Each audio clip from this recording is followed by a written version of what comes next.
Friends, இந்த fish பாருங்கள், போட்ட காஸ்டிங்லேயே எடுத்துக்கும். அப்படியே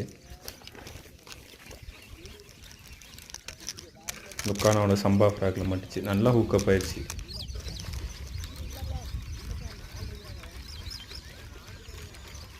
ஒரு மீடியம் சைஸ், ரொம்ப ஒரு 300 கிராம் வரும், அவ்வளோதான். இந்த ஏரியிலே அவ்வளோ சைஸ் தான் மீன் இருக்குது. ஏரி தண்ணி வற்றிட்டு இருக்கு, சீக்கிரமாக குறைஞ்சிடும் தண்ணி.